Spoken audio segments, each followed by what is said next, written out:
मौके पर जिस तरीके से मीडिया ने जो उसको दिखाया वास्तविकता जो है, तो उसको देखने के बाद तो मैं बहुत ज़्यादा दुखी हूँ। हमारी पार्टी बहुत ज़्यादा दुखी है और ये सब केवल केंद्र व राज्य सरकारों की लापरवाही व असंवेदनशीलता का ही परिणाम नहीं है तो और क्या है। सहन करने की शक्ति दे और सरकारों को भी इनके मामले में थोड़ी सद्बुद्धि भी जरूर दे। और इस घटना के मामले में मेरा यही कहना है कि केंद्र और राज्य सरकारों को इस प्रकार की दर्दनाक घटनाओं को पूरी गंभीरता से लेना चाहिए। ये जो घटना घटी है, और भी घटनाएं घटी, ये बहुत दर्दनाक घटना घटी है, तो केंद्र और राज्य सरकारों को इस प्रकार की दर्दनाक घटनाओं को पूरी गंभीरता से लेना चाहिए ताकि ऐसी घटनाओं की फिर से पुनरावृत्ति ना हो सके।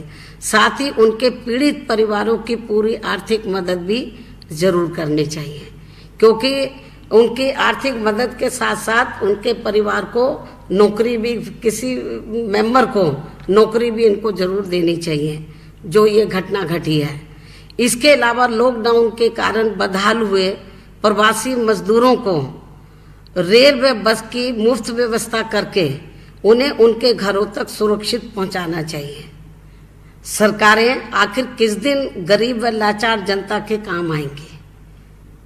हालांकि इस मामले में सच्चाई ये है, ये जो जिनको वापस भेजने की बात तो की जा रही है, तो लेकिन इस मामले में सच्चाई ये है कि एक तरफ तो सरकारें भूखे व लाचार लाखों प्रवासी मजदूरों से घोर अमानवीय व्यवहार करते हुए तो उनसे क्रूरता के साथ किराया भाड़ा वसूल कर रही है, तो वहीं दूसरी तरफ अमीरों के लिए दयावान बनी हुई है, जो ये सरकारों के गरीब व मजदूर विरोधी व धन्ना सेठ समर्थक आचरण नहीं है तो और क्या है।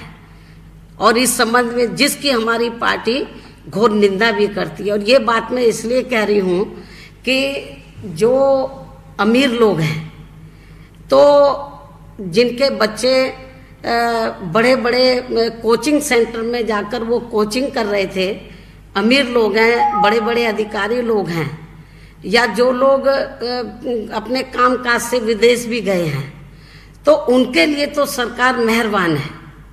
उनके लिए बसों का प्रबंध कर रही है, हर प्रकार का प्रबंध, हवाई जहाज भी भेज रही है विदेशों में जो लोग फंसे हुए हैं। लेकिन ये जो गरीब और जो मजदूर लोग जो जिनकी हालत बहुत ज़्यादा खराब है, तो जहाँ जहाँ ये लोग काम कर रहे थे उन्होंने निकाल के बाहर कर दिया उनको, जिन फैक्ट्रियों में काम कर रहे थे, और उनको कोई रहने के लिए भी उनके पास कोई जगह नहीं है, तो बेचारे जाए तो जाए कहाँ ये लोग।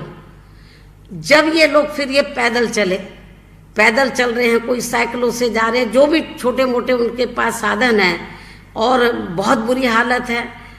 उनके साथ छोटे बच्चे हैं, औरतें हैं, पैरों में छाले पड़े हैं। क्या सरकार को नजर नहीं आ रहा, केंद्र और राज्य सरकारों को, कि इनकी कितनी खराब हालत है।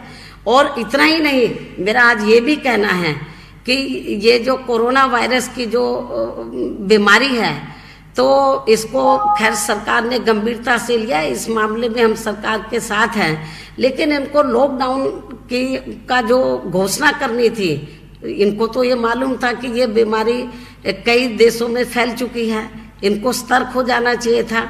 और इनको लॉकडाउन पूरे देश में डिक्लेयर करने से पहले, घोषणा करने से पहले, तो केंद्र सरकार की ये जिम्मेवारी बनती थी कि 5-6 दिन का इनको समय देना चाहिए था, कि हम आपको 1 हफ्ते का या 5-6 दिन का आपको हम समय दे रहे हैं, तो आप लोग व्यवस्थित हो जाए। तो मैं समझती हूँ कि इन्होंने इनको कोई समय नहीं दिया लोगों को, और तुरंत घोषणा कर दी, और कुछ ही घंटों के अंदर ये लॉकडाउन इम्प्लीमेंट हो गया। और जो फैक्ट्री में या जो भी जिधर भी छोटे मोटे लोग काम कर रहे थे पूरे देश में, गरीब और जो मजदूर लोग थे जो अपने अपने प्रदेशों को छोड़कर, तो जो रोटी रोजी के लिए गए थे वो तो फंस गए। फैक्ट्री मालिकों ने जहाँ भी काम कर रहे थे उन्होंने बोला हमारे पास पैसा नहीं, हम क्या करें। वो बेचारे जाए तो जाए कहाँ। जब वो भूखे मर रहे हैं। अब जैसे दिल्ली है तो देश की राजधानी है, यहाँ का मुख्यमंत्री आए दिन मीडिया में बैठ के कहता रहता हम इतना खाना खिला रहे, इतना व्यवस्था कर रहे हैं। ये इतना खाना खिलाए होते तो ये बेचारे जाते क्यों? केवल मीडिया में बता रहे हैं हम ये कर रहे हैं, इनके लिए कुछ नहीं हो रहा पूरे देश के अंदर। चाहे तो महाराष्ट्र को ले लीजिए, चाहे पंजाब को ले लीजिए, हरियाणा को ले लीजिए। आप ये देखो जहाँ जहाँ भी लोग, चाहे साउथ के प्रदेश हैं, साउथ के जो भी स्टेट हैं, उनमें भी इनकी हालत बहुत ज़्यादा खराब है। मेरी तो केंद्र सरकार से यही मांग है, केंद्र सरकार को इस मामले में आगे आना चाहिए और इनसे जो प्रवासी लोग जो फंसे हुए हैं तो मेरे ख्याल इनको पूरी आर्थिक मदद भी करनी चाहिए। जब ये जहाँ जहाँ ये अपने प्रदेशों में पहुँच जाएं, वहाँ भी जाके भूखे ना मरें। इनकी पूरी जिन जिन राज्यों में जा रहे हैं वहाँ के राज्य सरकारों को निर्देशित करें कि वो उनकी आर्थिक मदद करें और केंद्र सरकार को इनके मामले में जैसे वो जो धनवान लोगों के प्रति रवैया अपनाती है कि उनके लिए हवाई जहाज का प्रबंध करना, उनको और उनके बच्चों के लिए एयर कंडीशन गाड़ियों का प्रबंध करना। वही चलो इनके लिए एयर कंडीशन तो नहीं, कम से कम इनके घर तो इनको सुरक्षित पहुंचा देना चाहिए। तो केंद्र सरकार को कम से कम ऐसे भयानक समय में, ऐसे मुश्किल समय में मेरे ख्याल जो गरीब और मजदूर लोग हैं, प्रवासी लोग हैं, मेरे ख्याल मीडिया जो दिखा रहा है खबरें, तो मेरे ख्याल माननीय प्रधानमंत्री जी को, सरकार को जरूर देखना चाहिए, थोड़ी दया करें इनके ऊपर। मैं समझती हूँ कि ये वक्त की नजाकत है और मेरे ख्याल इनको केवल कहने से काम नहीं चलेगा, उनको इसको मॉनिटर भी करना चाहिए, इसको रिव्यू भी करना चाहिए, समीक्षा करना चाहिए। जो भी सरकार गाइडलाइंस दे रही है क्या वो बराबर इम्प्लीमेंट हो रहा है, नहीं हो रहा है। आप ये जो श्रमिकों को लेके अभी बहुत कानून बन रहे हैं, बड़ा दयावान बन रहे हैं, केवल मीडिया में उनकी पब्लिसिटी हो रही है, चाहे यूपी का मामला या अन्य स्टेट का मामला है कि हम श्रमिकों के लिए ये करेंगे वो करेंगे। ये पेपरबाजी से काम नहीं चलेगा, जमीनी हकीकत में प्रैक्टिकल में उनकी मदद करनी चाहिए। मेरा ये केंद्र की सरकार को, राज्य सरकारों को भी ये कहना है, ये मांग है।